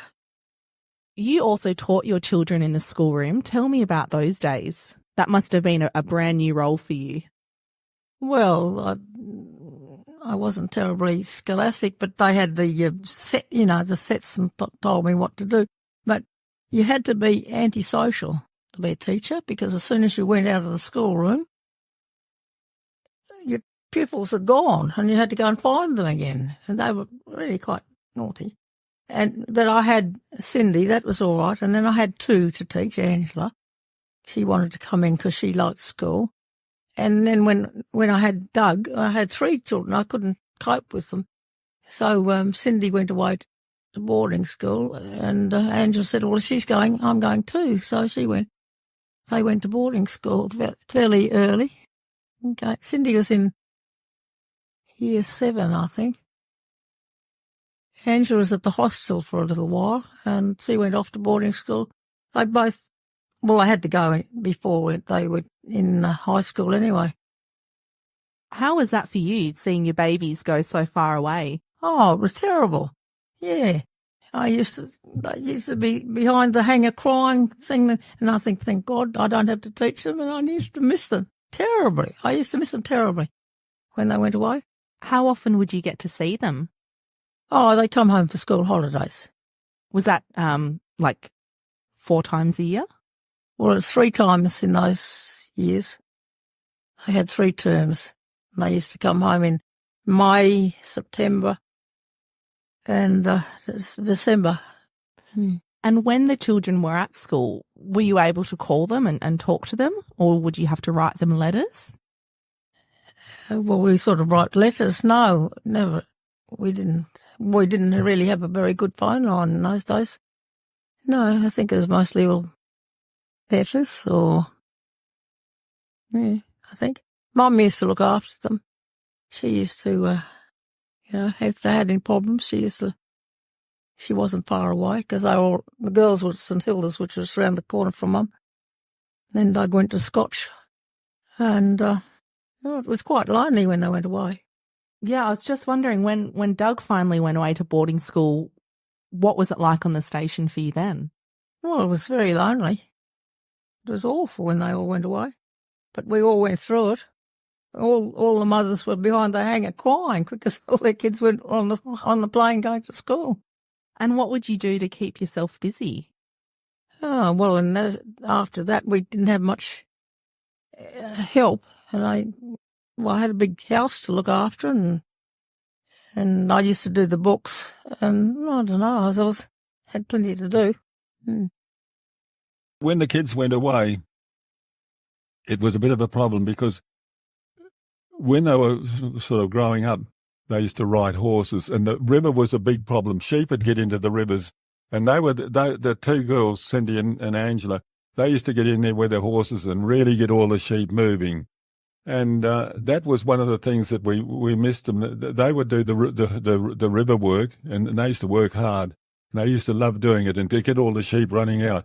When they went to school, we missed them because we had to, try and get them out ourselves. So that was one thing. So Winsome was missing her babies and Mick was missing his right-hand man. Yes. We had our sharing in May so they could be there for shearing. We organised shearing for the school holidays so they could be there to help. And Doug had his little bike. He used to be out and about and riding. He was a terrible. He used to frighten the devil out of me because he used to ride like anything. And he had this little bike and he used to tear around. But they were good musters. Oh, they had stock sense. Fantastic. But, anyway. Do you think that it was genetic Yeah, I think coming so. from the two of you? It was definitely genetic because this is another interesting story. When we were babies sort of thing, my grandfather, that would have been Mackenzie Grant, Mum's father, came out to see what his grandkids, how they were going to, how they were going, and we could just walk then, and he wanted to know, because he was a great horseman himself, Mum's father, and he said to my mother, Gracie, he said, Gracie, let's have a look at these kids and see, what I think of them. Anyway, he got hold of Jan, my sister, and put her on a horse, and he said, and she was, I don't know, about 2 or 3 or 4 years old, whatever it was. He said, that girl is going to be a brilliant horsewoman, which she was. She was absolutely, she'll be really top-class horsewoman. Then he put me on the horse, and he said, well, I'm not too sure about Mick. I wouldn't put him on a horse if I were you, but I'd put him on a motorbike if you had one. And that's genetic, and I was never a good horseman, never. Oh, and so the girls went on to be horsewomen and Doug, your son, went on to be a motorbike man? Yeah. Yeah, absolutely. I used to ride horses. I used to like horses. My sister and I used to ride in gymkhanas and all sorts of things. And the kids did too. When they got older, they got into gymkhanas. And, Cindy was quite good, but she didn't have but Angela went on to ride shows and all sorts of things. And her children have been overseas riding for Australia. So it's sort of gone down through the generations. It's girls, not boys. Boys are on motorbikes. It's all girls. Hearman men on the bikes, on the motorbikes, and Hearman women on the ponies, on the horses. What were your plans or your aspirations for your children at that time? It sounds like they were all very involved in the day-to-day work on the station growing up. At that time, I know Winsome had been working out on the station and in her younger years as well. Was it still in those days, was it expected that, the boys come home and take over the station and the girls go nursing and teaching? And I know that wasn't the case everywhere, but was that kind of the common thing in those days? It certainly was for us. Because in those days, it was imperative that the son came back to run the station like I did. And with the girls, well, we just hoped, one day they would get married and they would find the right partner and do something worthwhile. Well, they left school and then, Cindy came home for a while and helped on the station and then she went off and did a nursing at uni, and Angela did her, she did, she turned into an accountant. And then they went off. So Cindy got I don't know how many degrees she got for nursing, and she got married and lived in the bush up in the Pilbara. Angela, she worked for Rio Tinto for a long time as an accountant, and she married another accountant. Did either of the girls express that they wanted to come home to the station, or was it just kind of known growing up that, we need Doug to come home and you need to go and get a career elsewhere? Cindy she wanted to come home. She came home for several years, and she was Mick's right-hand man for a long time, running the mustering camp and doing things. She was very good. She used to ride a motorbike mostly then, until she hit a kangaroo and broke her leg, but she still went on. But anyway, we pushed her off eventually to, she couldn't stay there. She met some nice man and she went off with him for a while and she got a taste of being in Perth and stayed there. Was that hard for you to sort of say you can't stay home, like we can only have one child to take over and you need to go and find another career path? Was that hard to to say no? No, we can rock We and- missed them. We really did. Yeah. They were, they were very orientated to and capable of doing just about any station, jobs within reason. Yeah, we missed them. And what about Doug? Did he want to come home and take over? Or? Oh, yeah. Yeah. Yeah, so he went dackarooing up over in the goldfields for 12 months. And then he came home and he was there, working, but he was sort of overseer. But there comes a time when you've got little boss and big boss. Yeah. And so we decided to retire in, when did we retire? 1999. 1999. Yeah. After the cyclone. Mm-hmm. While we're on the topic of family, in 1975, your father passed away. Mm. Now, losing a parent would be a really difficult time in any circumstance, but the nature of how, I guess, the law worked back in those days made your father's passing extra hard. Can you explain to me what happened when he passed and why it was such a difficult time and how you almost, could have lost the station? Yeah. Well, in those days, usually the father liked to sort of my father never wanted to retire, so because of that, he always kept the purse strings because he just wanted to be part of it, which is fair enough. Now, when he died, of course, there was probate duty, and provisional tax was a big problem because they were also taxed on their money that they would earn the following year, which was provisional tax. So when he died, he had this huge probate. It was huge, and it nearly broke us. It was huge. And so this probate tax, I guess that was also known as death duties. I mean, there were a few names, or inheritance tax. So basically, the value of his estate, instead of just you inheriting it as it is, there was a huge tax on that you had to pay. Yes. Yes. Now, see, if your father still owned the whole show, he was taxed on all that. But to get away with that, the idea was they should pass that on 5 years, I think it was 3 years before you die. But when he died, he owned the whole lot. And that's where the problem lay. Especially as when you inherit his estate, while it would have a great value, it's not that you're inheriting cash that you can say, I've inherited this much cash, all right, I'll pay half of it in taxes. You're inheriting a land asset and a business that it's not, that the cash flow isn't, you don't have the liquidity to just take that cash and pay the tax. So how do you come up with the money then? We did sell things, but I'm talking generally now. Things started to get very tough. But that's what had my father given away all his assets 3 years before this happened, it wouldn't have been a problem. It would be just normal duties.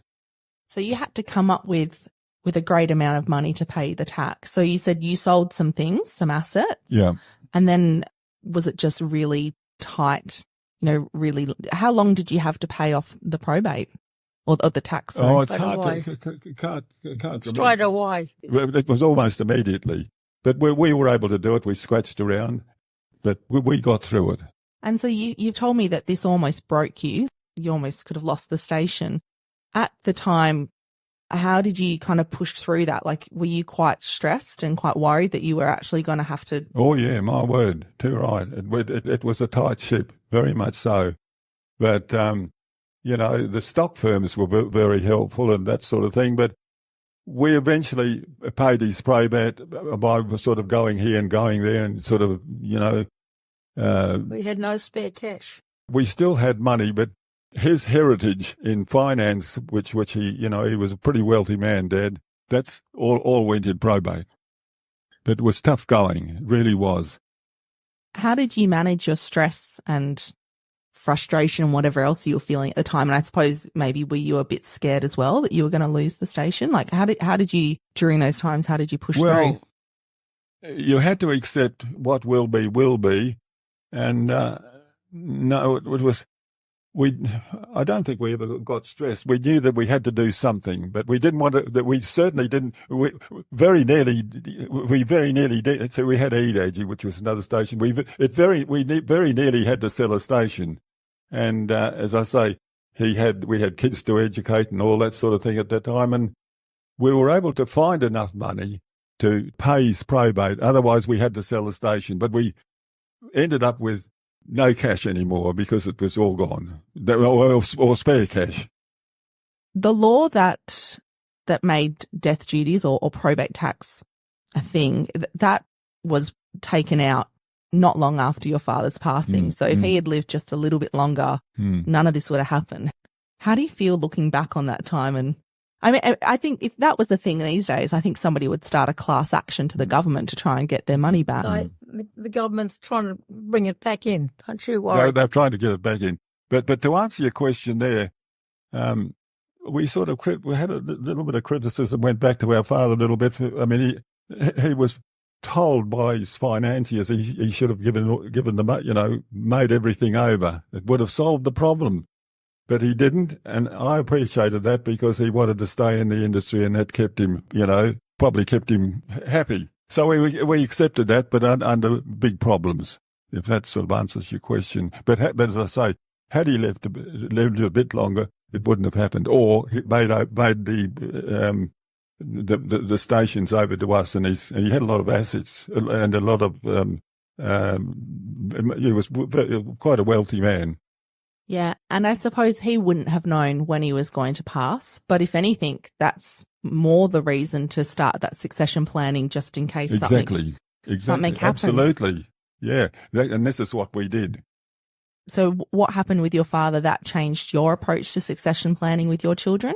Is that what you're saying? Well, put it this way, when that happened, I was going to make very sure that it didn't happen with my kids, and it didn't.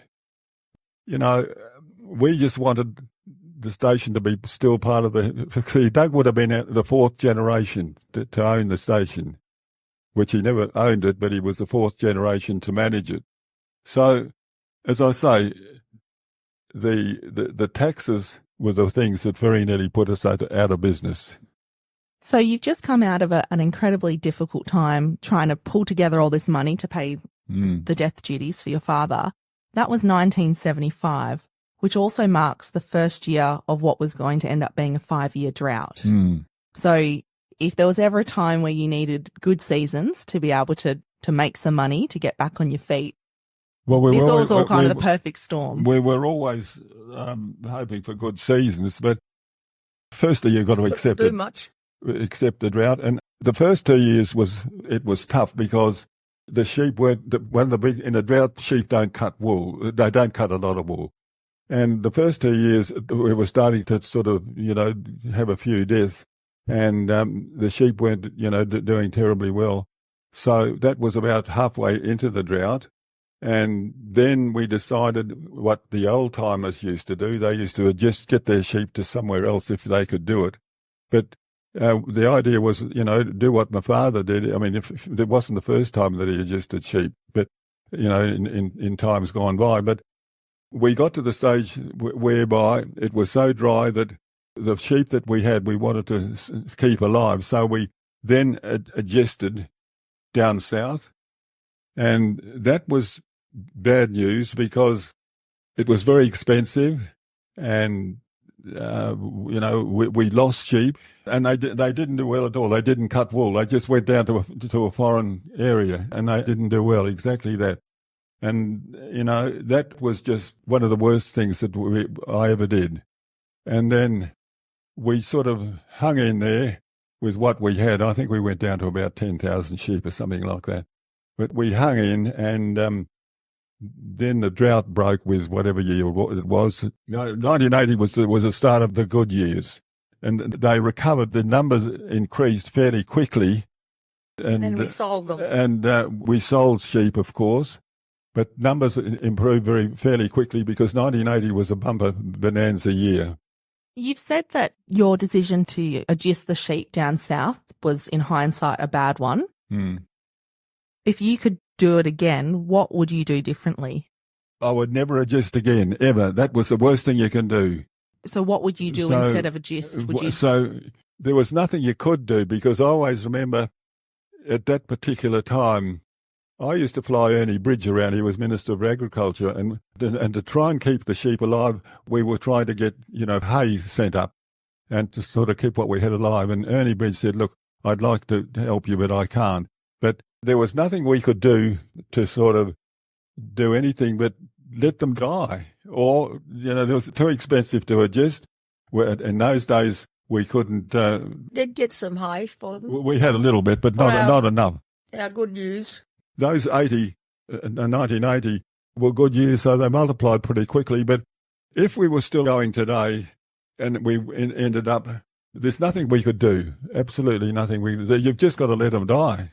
I mean, there's not much else you can do. So in hindsight, you just got to put up with what comes. And luckily, only big droughts only happen once in a blue moon. Oh, we could have sold them, but you see, these sheep that you have, or we had, were breeders from way back, of generations. We didn't want them to die, because once you sell them, you lose your breeding stock, or the quality of your breeding stock when you replace them, or you've got to try and replace them with good quality sheep that you still have. But there's nowhere to sell them to. And usually in a drought, no one wants them anyway. So it's a no-win situation. Absolutely, no-win situation at all. I guess we have the benefit of hindsight now, but at the time, you didn't know the drought was going to last for 5 years. No. So you said earlier, about halfway through the drought, we put them on adjustment. But when you made that decision, you didn't know it was halfway through. That could have been, the drought could have broken in a week, in a month, not for 10 years. The uncertainty that you would have had for 5 years, not knowing what was coming and when the drought would end, how did you manage that? It was frustrating in the sense, I'll come back to the breeding stock that we had. We didn't want to lose our breeding stock, and for whatever reason. So we were at a stage where it was crucial. We couldn't stay and do absolutely nothing, so we had to do something. And there was not many things you could do except adjust, which was sometimes it used to work, sometimes it didn't, according to the old timers. Or you sell the sheep, and then when you replace them, or if they're replaced, usually in a drought, if you haven't got good seasons to follow, that's slow in breeding back. So you've got to buy sheep to get your numbers up. But that's the worst thing you could do with buying sheep, unless you can buy quality sheep. And we didn't want to lose the quality of our breeding stock. And all this was happening, in the wake of your father's death and that huge probate bill or tax bill. Did you ever think, bugger it, let's just, this has been a really rough couple of years, let's just sell up and go do something else? No, did that never cross your mind? Never, ever. That's the last thing we wanted to do. So some people do that, but no, we wanted to stay there at all costs, because it was a generation of families, and we had quality wool. And we wanted to keep going, and you've got to keep that quality without having to try to buy sheep that didn't have the same quality that you had. Winsome, you mentioned earlier that Mick was a bit of a workaholic by the sounds of it. When times are tough like that during the drought, and you've also just had this big hit to your cash flow or to whatever you've got with the probate tax, and you're probably running around like headless chooks for those 5 years trying to stay afloat, how do you find time to do go play tennis with the neighbours, or have a movie night, or take the kids on a holiday and not get lost in the work and trying to survive and actually enjoy life? We don't. We just stay at home. We just work. We don't do anything. So for those 5 years, it was... Well, the first couple of years weren't too bad, I suppose. It wasn't all that bad. And we just moved the sheep around a bit and did the best we could. And we had no staff hardly. They were all put off, and we just lived on the smell of an oil rag virtually. And then went after the drought, and we got these sheep back that didn't do any good, because they went to a farming area, and farming sheep dig, and pastoral sheep don't dig. They eat from off from the trees, where the others dig and get things, and they didn't do very well. So those drought years were kind of just like survival mode for you. There were no frills, no leisure time, no family holidays, no, we didn't do anything. Tighten the belt and survive. Yep, that's what we did. On the back of the drought, the WA government introduced land care in 1983. And you ended up, Mick, being the chairman for 14 years. Can you tell me about those early days of land care and why you wanted to get involved? Well, it was introduced to try and preserve the rangeland. That was generally what it was all about, was to preserve the rangeland and try and repair degraded areas. And also, one thing behind that was the big problem with goats. The goats were killing a lot of the rangeland, and more or less try and sort of not eradicate goats, but reduce the number of goats. And that was basically what it was all about. So they the government put money aside and formed a land care group. And it consisted of an area of 24 stations, and they were all part of land care, which I was the chairman of. Now, the first thing we did was there was a lot of degraded land. That was the first thing we did. We had to try and repair some of the degraded land. So we got a plough specially made, cost $20,000. We got this plough specially made. It was a seed box and rippers and all the rest of it. And that was made down at Wagen. Anyway, this came up, so we went to the stations and found where the degraded areas were, and we ploughed up and reseeded those areas by contour ploughing. And one of the big things was to try and hold the water back on the land without it running off. So we tried to contour plough to stop all that, and also plough up country and reseed and try and get seed growing. We bought a tractor, and we used this tractor and plough would go from station to station, whoever wanted to use it, and on a higher basis, the government helped us to do that. It was virtually on a small scale, but it was doing it in paddocks, and it was an example of how whether you could repair the country. It worked pretty well. I can't remember how many acres we ploughed up, but many of them. It depended on whether we had rain after the areas that were seeded, but in general, the plough worked well. It started to show sign of regen, but was on a small area. After that, we moved into the goat eradication. The control of goats. Goats were a huge problem. So one thing we did, the guys got access to finance to build trap yards, and we sort of were able to do a lot of trapping, and we took a heap of goats off the rangeland, a hell of a lot, and also out of the Kennedys. We worked hard on that, and that reduced the number of goats, and that made a big difference. Well, that's what we wanted to do. And also, we were able to re-fence areas. If you had a paddock, and to re-fence the paddock to try and get the sheep running, in the area that was not grazed, to try to re-fence so the sheep could be moved into an area where they don't usually run. It was re-fencing paddocks to try and get the sheep to go on to unused country. The pastoralists got the use of many, yards, which were very hard you couldn't buy them yourself, so we were subsidised by buying yards. We were able to trap and also shoot whatever was applicable at the time to reduce the goats. We got the numbers down quite a bit. And as I say, the result of the range land with the plough was most people were pretty happy with it. But it wasn't the beginning of the end all, but it was the start to try and show that you could rehabilitate the land. This land up in the Gascoyne is land that it doesn't take much to sort of, once you can get it if you can hold the water back or get a bit of rain, it's amazing how it recovers. Land care in general was very beneficial to those 24 stations. Not all stations tied in, but most of them did. But that's generally what it was all about. So you had some wins with land care. You got some good results, which would have been great for you, especially coming off the back of a drought and some hard times. But as it is with life out in the bush and being in agriculture, the next hard knock was not far around the corner, and that was in 1991 when the wool market crashed. Well, okay, that was the start of the demise of wool. Everybody was sort of, after the drought, we was just sort of climbing back up again. And, we, for one, we were sort of very despondent. When the wool market crashed, And the stockpile of wool was huge, absolutely huge. I think there was about 6 million bales in Australia, I think, or thereabouts, that was wool that couldn't be sold. And again, that made it very hard. So in the meantime, you had to have money to survive until the wool market came good.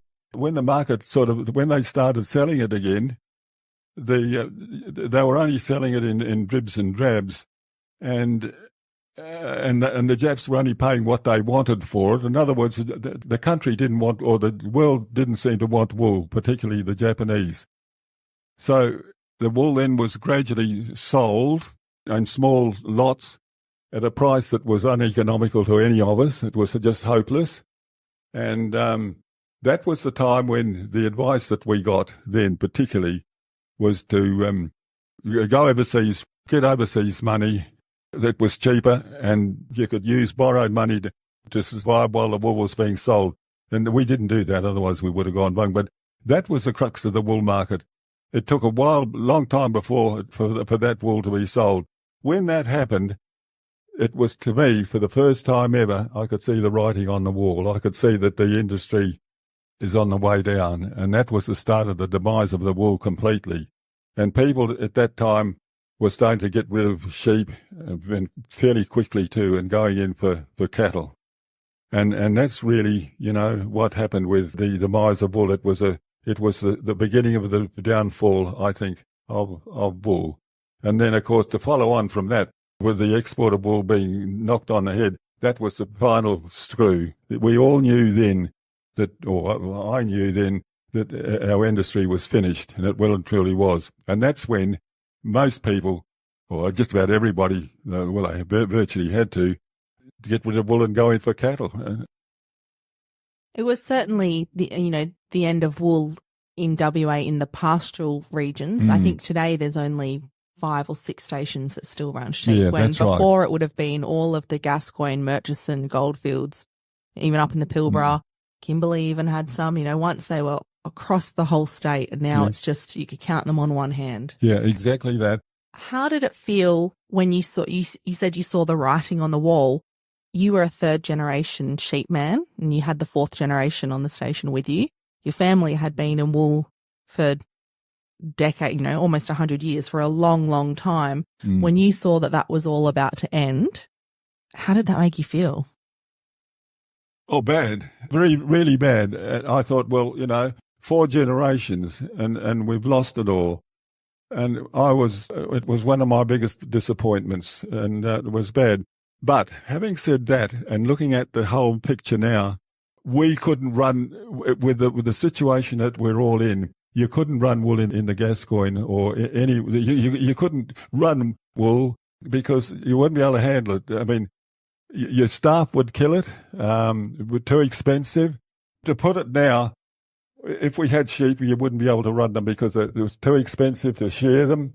It was too expensive to do anything with wool. And the biggest problem is labour. You still had to have labour.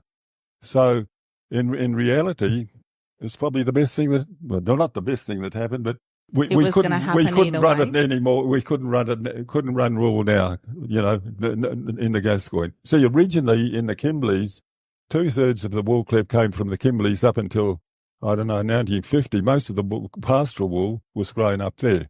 But that just decreased because it was too expensive even then. They couldn't breed wool up there under the conditions. But that gradually sort of filtered all the way down through to the Gascoyne, which was the last of the pastoral wool. We couldn't run pastoral station with wool had wool been going today. With the decision to get out of sheep, you got into cattle.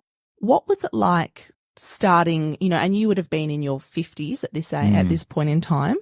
What was it like going through such a big change at that stage in life? Like, you would have been a very experienced and well-informed sheep producer, and now you're having to swap to cattle, which is not only, requires a lot of your infrastructure to be changed, but it's literally a whole new beast to learn how they work and how to run them and how to do things. What was that like? Okay. I never liked cattle for a start, but my son, he was always very keen on cattle, and he was very orientated with cattle. So I accepted that we had to make the move. But by this time I knew that wool was was finished and we had to go for cattle, which we did. The infrastructure for cattle is totally different to sheep. So what we had to do, because we were totally wool for all those years, 100 years, we had to beef up our fences here and there to keep the cattle where we wanted them, to make them better than they were with sheep. The big thing was water. Cattle drink a lot more water than sheep, well and truly. So we had to beef up troughs that they drink out of. We had to beef those up and make them bigger, and also make very sure that we had larger quantities of water. Changing the infrastructure was a big job. That was quite a job to do. Once we got those sort of sorted out, I guess I was always worried about cattle because I always thought that, the Gascoyne was too dry for cattle, but that wasn't to be the case, really. In my thoughts, with sheep, you could handle it dry a lot better than you could with cattle. With cattle, it had to rain every year, and I always thought that there wasn't enough. The season weren't good enough. But anyway, in general, that's what, once we got the fences and the water sorted out, the cattle were pretty good. But in the meantime, we more or less had made the decision that we had to get rid of all the sheep, which we did do. Earlier, we spoke about the big flood in 1960, and at that point in time, it was the only big water, weather event on Medallia in your time there. That was until 1999 when Cyclone Vance that's right, hit. Exactly. It actually hit Medallia at the homestead. Is that right? All right, Cyclone Vance was one of the biggest cyclones to hit the northwest coast. No doubt about that. It started way up at the top of the Gulf there, and it sort of swung through the territory, and then it sort of came down the coast, and it came in, and the wind gusts were up to 260. I think they were 260, 270. Now, we knew it was coming, like all cyclones. We knew that it was up around 200, kilometre winds, which it was.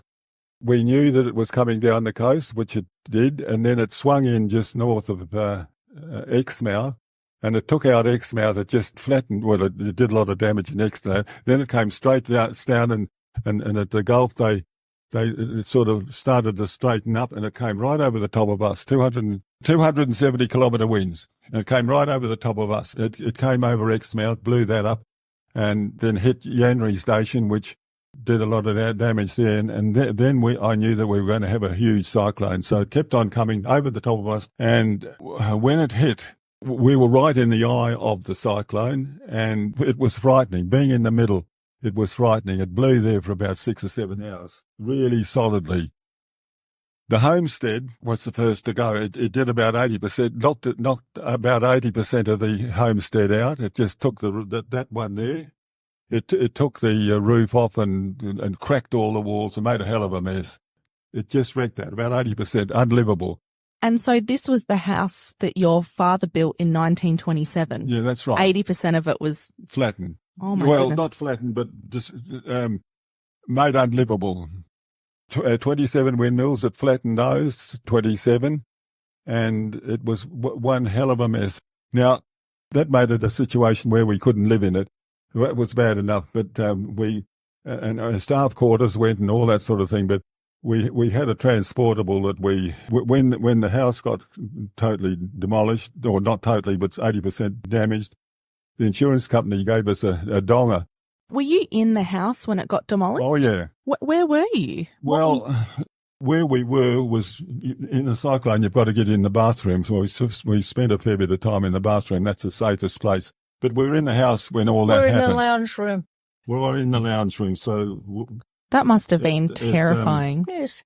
Now, the damage they did to the house and all the windmills amounted to about $300,000.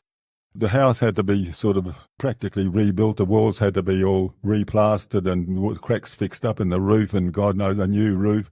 Huge cost. What thoughts are running through your head the next morning when you get daylight and you can step out of, the living room or the bathroom, wherever you'd been taking shelter, and you first get to walk around and see the damage? What's running through your head at that point in time? Yeah, it's not very nice. It was, how do we get out of this? How do we get going again? Because the next thing was, I knew we were going to have a big problem with the windmills. And we had the aeroplane still in a spot where the only place that wasn't damaged really was the hangar, because I all had that changed down. We got in the aeroplane and went and had a look, and we found all these 26 windmills. They were just terrible mess. And when we saw that and the damage to the house and all the buildings, we knew that, well, we just got to rebuild and get going again, which we did. And it was, as I say, a very difficult situation. So you would have been in your mid-60s by then, actually, about 65. Do you ever think, like, I just spent the better part, like, my entire life, and you, Winsome, like your married life, working so hard to keep this place going through floods, fires, the drought, the death duties, the crash of the wool market, all these things that you're just trying to keep this place going, and then this happens? No, never, ever.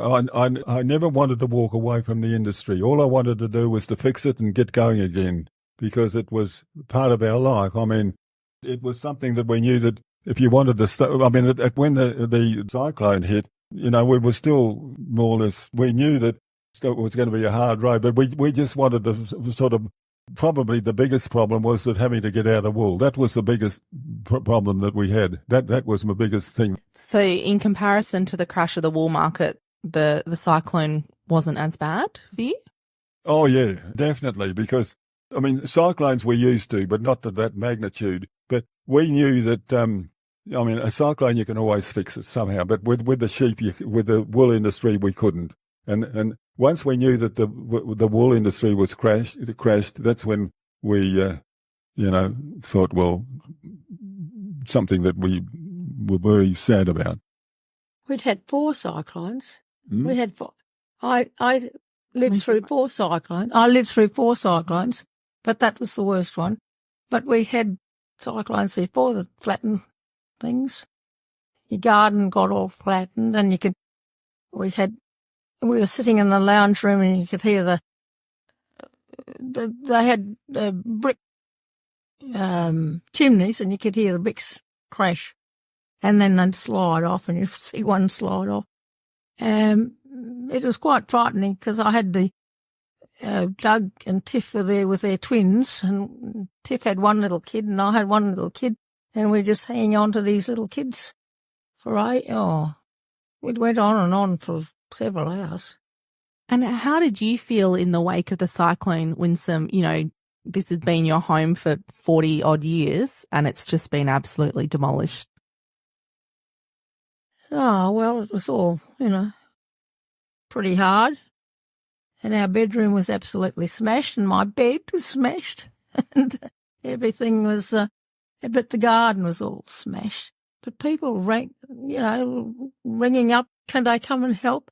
And we had lots of people coming to help.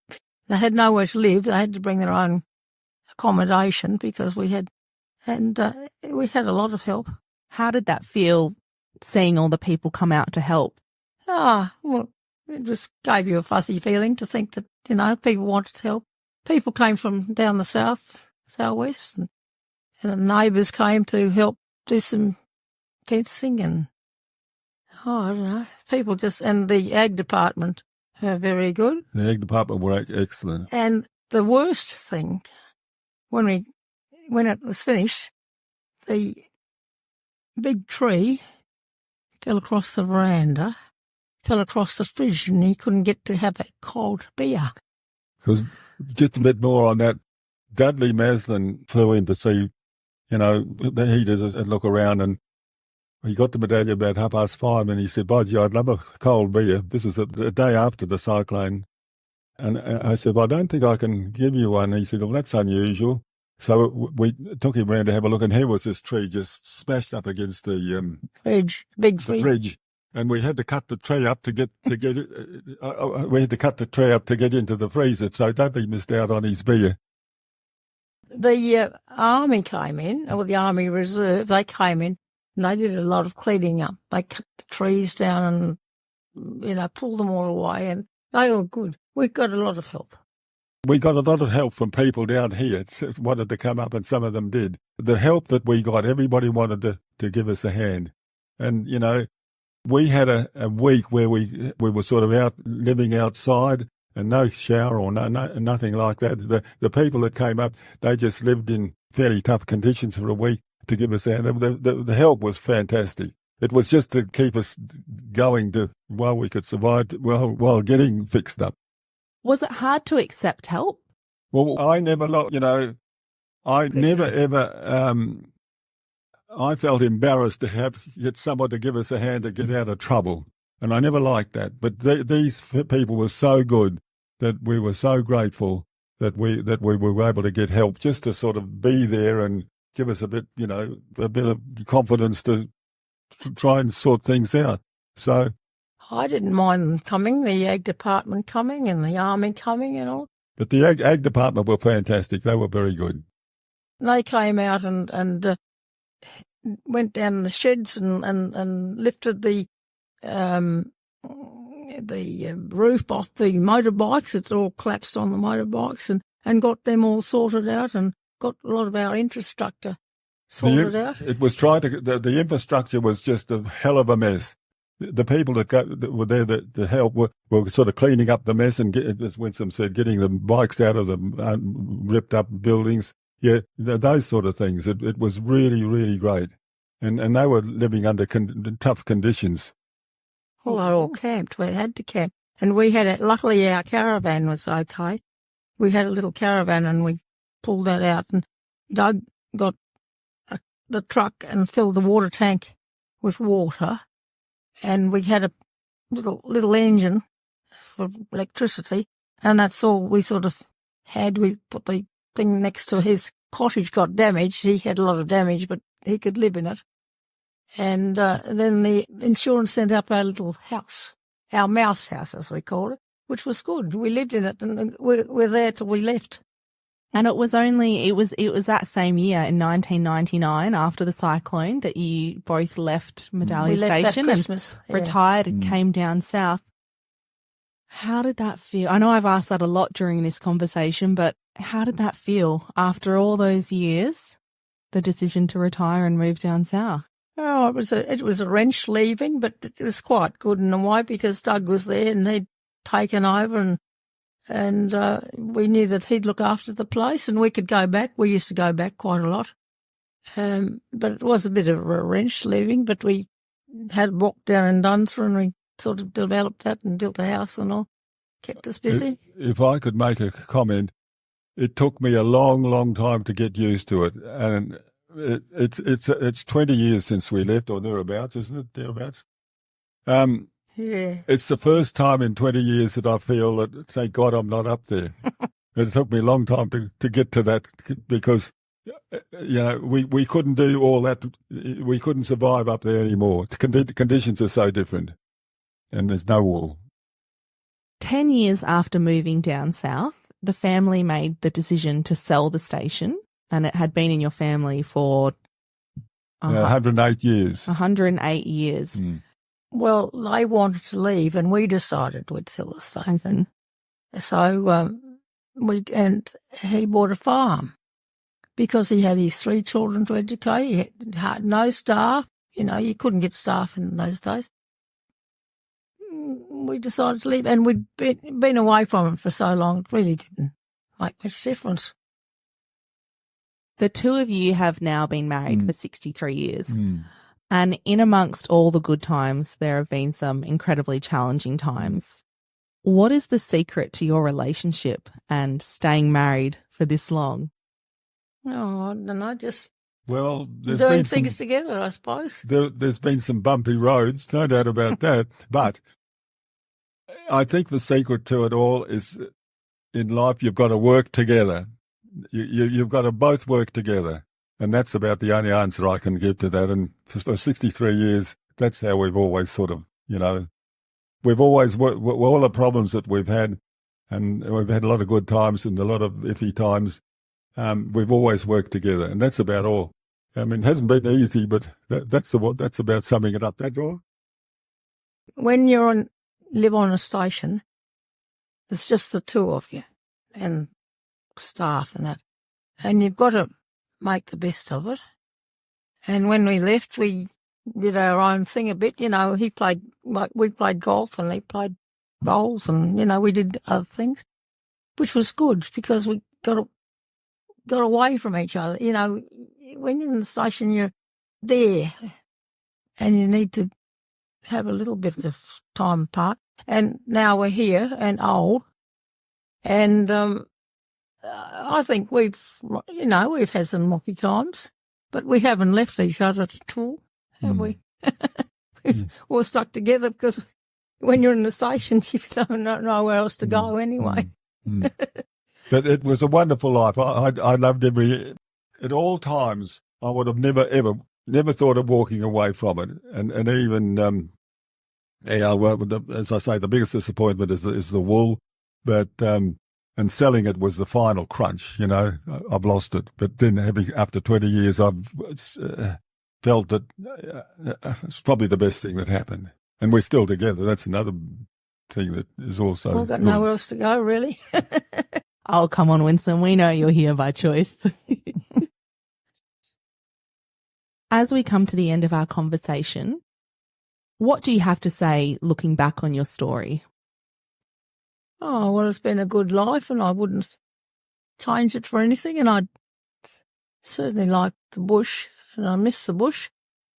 We had lots of fun times and we had lots of nice neighbours and we had lots of friends in the bush. We were never really lonely because we had our nice friends. And once we got on the telephone, of course, it was good. But I wouldn't have swapped it for anything.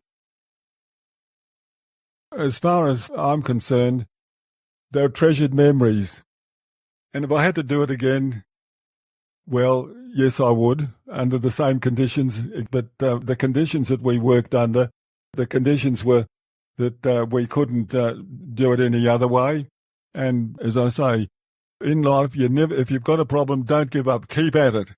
And it's, to me, never ever think that you're not going to get there. And in my life, it's all been treasured memories, and it's been all I can say is that whatever you do in life, make sure you don't give up. But one of the main things is in married life, you tackle your problems together. That's about all I can say.